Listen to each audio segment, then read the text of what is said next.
It's time to replace the screen on an iPhone 7 Plus. This is actually my personal phone, the only phone I have ever broken. On accident. Everything still works great, it's just the screen that shattered to bits. I went to hug a friend and her purse knocked it out of my hand and it was Merry Christmas to the ground. The broken LCD perfectly blocks out the battery life indicator, the time of day, and the name of the person I am texting. So it's definitely time to fix this thing.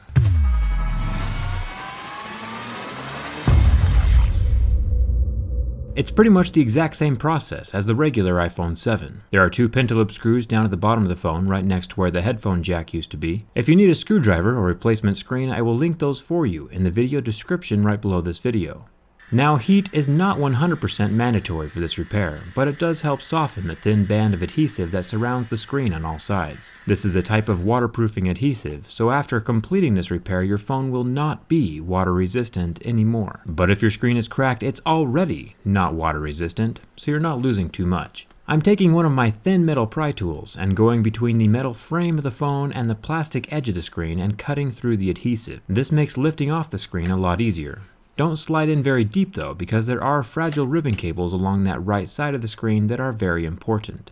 The bottom of the screen will lift up first, and then you'll have to pull the top of the screen down and out of the phone frame. Then the whole thing flips open like a book. For this next part, we need a new bit. It is called a Y000 tri-point screwdriver, and I'll include a link for that as well in the video description. There are 7 of these tri-point screws holding down 2 silver plates. It is excruciatingly important that you keep your screws organized. Put them on a separate piece of paper next to you, and draw a picture or label where each screw comes from. Some of them are different sizes. I'll use a plastic pry tool to unsnap the battery connection so that there is no power to the rest of the device, and then I'll start unclipping the little ribbon cables. These are just like little mega blocks. Once the display and fingerprint scanner ribbons are disconnected, you can unsnap the top earpiece ribbon, and that will release the screen from the body of the phone. Here is what the replacement screens look like. Remember, I'll have these linked down in the video description. It is super important to be gentle to the ribbon cables. If they get bent or kinked too far in any direction, your new screen will not work after the installation is complete. We do have to transfer over some of the components to the new screen, like the earpiece and the home button. I'll start with the earpiece. There are 5 screws up here at the top that need to be removed. These ones are regular Phillips head screws. Now that the screws are out, I will remove the top metal bracket and slip out the little earpiece speaker. Then comes the tricky part.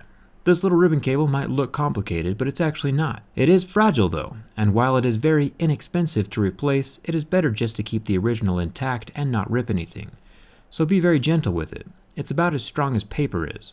Each little segment, like the front camera, the proximity sensors, and the little golden circular contact points, have some adhesive holding them to the back of the screen. I'll show you how to origami it back into place in a second. But first, let's get this home button transferred. There are 4 screws that we have down here. These are the same Y000 screws that we were working with before, and once these are out, we can remove the metal bracket.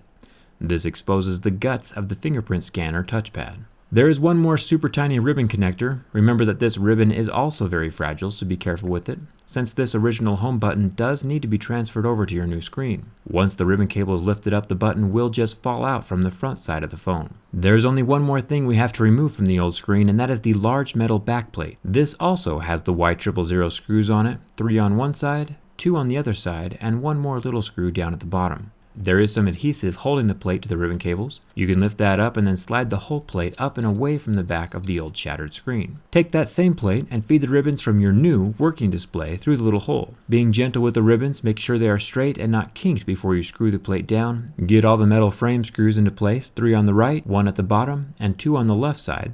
And then the home button gets put back into place from the front side of the screen. There is a little plastic guiding pin on the back side of the screen that will help the little ribbon fall in the exact place that it needs to go. Then it can be snapped into the other little connector right next to it. When you are screwing the screw for the back of the home button, make sure it is snug, but don't go too tight. It is a pretty fragile little piece of tech, and a super aggressive screw might cause damage. Now let's get the front camera and earpiece into place. Remember these little plastic pins I was talking about? These are going to be your friend up here as well. Get the ribbon down by lining those up and getting the little box sensor into place. It'll be like giving a cat a bath, but eventually everything should line up. The speaker gets tucked under the front camera, making sure the gold springs line up on the gold contact circles, and after the camera is tucked into the clear plastic circle, the metal plate holds it all together. And finally, we can attach the screen to the phone body again. I'll start with the 2 ribbons in the center and then clip the top ribbon down right afterward. You'll feel each of them snap into place, just like a little Lego. It has a much better ring to it. The last thing you want to plug in is the battery connector. Before putting on the protective metal plates, I usually test my screen to make sure everything works. If the screen is gray or has lines running through it, it might just be a bad connection. So turn the phone off and reconnect the little ribbons again, and if that doesn't work, one of the ribbons might have gotten bent during the installation. Or it could just be a bad screen. Get the 7 screws back in over the metal plates, and then make sure the top of the screen is lined up with the phone body first, before clamping down the rest of the screen. Also, don't put any stress on the right side ribbon cables. Remember, they are as fragile as paper and very, very important to the functionality of your phone. So don't let them rip. Thumbs up for success, I have a working phone again. I'm normally an Android guy, but I've been using an iPhone for the past few months. I'll have my review video posted with my verdict very, very soon. Let me know if you have any questions. I try to be pretty active down in the comments, and if I don't respond, someone else sure will. You can usually get an answer pretty quick here on my channel. My Twitter followers heard the story of my broken phone the night it happened, so if you want to stay up to date on random stuff like that, head on over to my Twitter. And if you've made it this far in the video, comment your favorite flavor of ice cream. I'm always curious as to who makes it to the end of my videos. I personally prefer Oreo ice cream. The more Oreos, the better. Thanks a ton for watching. I'll see you around.